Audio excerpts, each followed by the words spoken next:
திருப்பாவை 29ஆம் பாடல். சிற்றஞ்சிறுகாலே வந்துன்னை சேவித்து. பாடல் ஆண்டாள் அருளிய 30 பாசுரங்களின் தொகுப்பான திருப்பாவையின் முக்கியமான பகுதி ஆகும். இந்த பாசுரத்தில் ஆண்டாள் தனது விரதத்தின் இறுதி நாளில் பகவானிடம் தனது இறுதி விருப்பங்களையும் ஆன்மீக நோக்கங்களையும் உரிமையுடன் உரைத்தார். இங்கு இந்த பாடலை ஆழமாக விளக்கி ஒவ்வொரு வரியின் பொருள் மற்றும் அதன் மெய்ப்பொருளை பகிர்வோம். திருப்பாவை 29ஆம் பாசுரம்.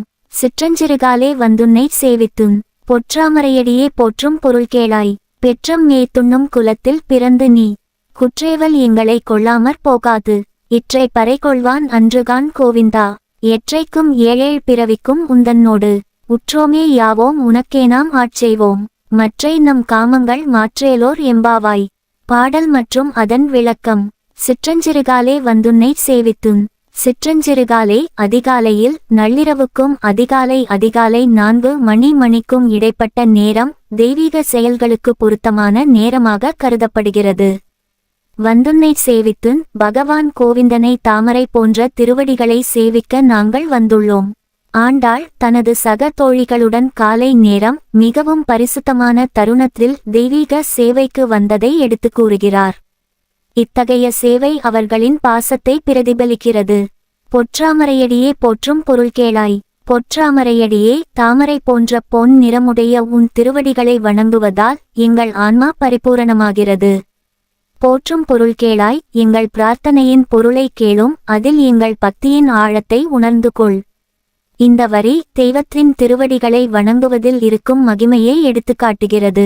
ஆண்டாள் பகவானை நோக்கி எங்கள் மன உறுதி மற்றும் பக்தியின் தூய்மையை உணருமாறு வேண்டுகிறார். பெற்றம் மேய்த்துண்ணும் குலத்தில் பிறந்து நீ. பெற்றம் மேய்த்துண்ணும் பசுக்களை மேய்த்து அவற்றின் பால் மூலம் வாழும் யாதவர்கள். குலத்தில் பிறந்து நீ இயல்பு வாழ்க்கை வாழும் ஆயர் குலத்தில் பிறந்திருந்தாலும் தெய்வீக அவதாரமாக விளங்கினாய். கண்ணன் மனிதர்களின் தினசரி வாழ்க்கையின் பரிமாணங்களுடன் அன்பும் கருணையும் கொண்ட ஒரு தெய்வமாக வாழ்ந்ததை குறிப்பிடுகிறது. பகவானின் அவதாரம் எளிமையையும் பரிசுத்தத்தையும் வெளிப்படுத்தும். குற்றேவல் எங்களை கொள்ளாமற் போகாது. குற்றேவல் சேவை செய்வது, அதாவது பகவானின் அடிமைகளாக செயல்படுவது. எங்களை கொள்ளாமற் போகாது. உன் கருணையுடன் எங்களை ஏற்றுக்கொள்ளாமல் நீ விலக முடியாது.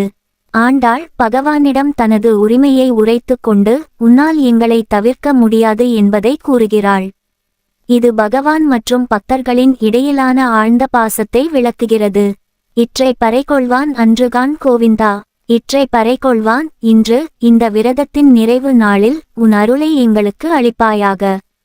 அன்றுகான் கோவிந்தா. கோவிந்தா என்ற அழைப்பின் மூலம் பகவான் தனது பக்தர்களை கவனிக்குமாறு கண்ணியமாக வேண்டுகிறார். விரதத்தின் இறுதியில் பகவான் தந்த கருணை மற்றும் ஆசீர்வாதத்தை திருவடியில் சேர்க்க வேண்டும் என்ற அன்பு பிரார்த்தனையாக இருக்கிறது. எற்றைக்கும் ஏழேழ் பிறவிக்கும் உந்தன்னோடு. எற்றைக்கும் எங்கள் ஆன்மா என்றும் உன்னோடு இணைந்திருக்க வேண்டும்.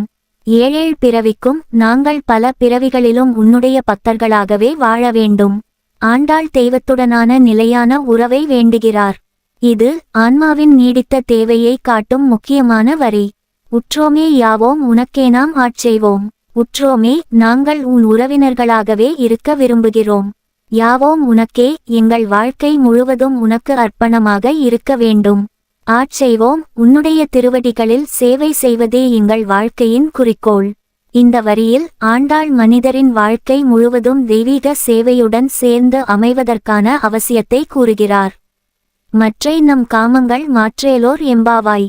மற்றை நம் காமங்கள் உலகியலான ஆசைகள் மற்றும் பொருள் வெறி. மாற்றேலோர் எம்பாவாய், அவற்றை மாற்றிவிட்டு உன்னிடம் மட்டுமே எங்களை ஒப்படை. இந்த இறுதி பகுதி உலகியலின் பிடியில் இருந்து விடுபட்டு தெய்வத்தின் அருளை பெற வேண்டும் என்பதை கூறுகிறது. ஆண்டாள் தெய்வத்தை மட்டுமே தன் வாழ்வின் தலையாய இலட்சியமாக கொண்டார். பாடலின் முக்கிய அம்சங்கள். தெய்வீக அர்ப்பணிப்பு. இந்த பாசுரம் முழுவதும் தெய்வத்தின் மீது கொண்ட அடிமைத்துவ பாசத்தை காட்டுகிறது. இது ஆண்டாளின் பக்தியின் உச்ச நிலையை வெளிப்படுத்துகிறது. தெய்வத்துடனான உறவு, பக்தர்கள் மற்றும் பகவான் இடையிலான உறவின் ஆழமான அர்த்தத்தை இந்த பாடல் எளிதாக விளக்குகிறது. உலகியலிலிருந்து விடுபட்டு ஆன்மீகத்தை அடைதல் பாடலின் கடைசி பகுதி உலக ஆசைகளில் இருந்து விடுபட்டு தெய்வீகமான வாழ்வை வாழ வேண்டும் என்பதை குறிக்கிறது. வாழ்வின் இலட்சியம் அன்பு, பக்தி மற்றும் சேவை ஆகியவை வாழ்க்கையின் உண்மையான இலட்சியங்கள் என்பதை கூறுகிறது. தெய்வீகத்தை நோக்கிய பயணம். இந்த பாசுரம் ஆண்டாளின் தெய்வீக பயணத்தின் இறுதி பகுதி ஆகும். தெய்வீக அனுபவத்தை நாடும் அனைவருக்கும் இந்த பாடல் வழிகாட்டியாக இருக்கிறது. முடிவில் ஆண்டாளின் திருப்பாவை 29ஆம் பாசுரம் தெய்வத்திற்கான பக்தியின் சக்தி, அதன் ஆழம் மற்றும் அதன் நிலைத்தன்மையை அழகாக எடுத்துக்காட்டுகிறது.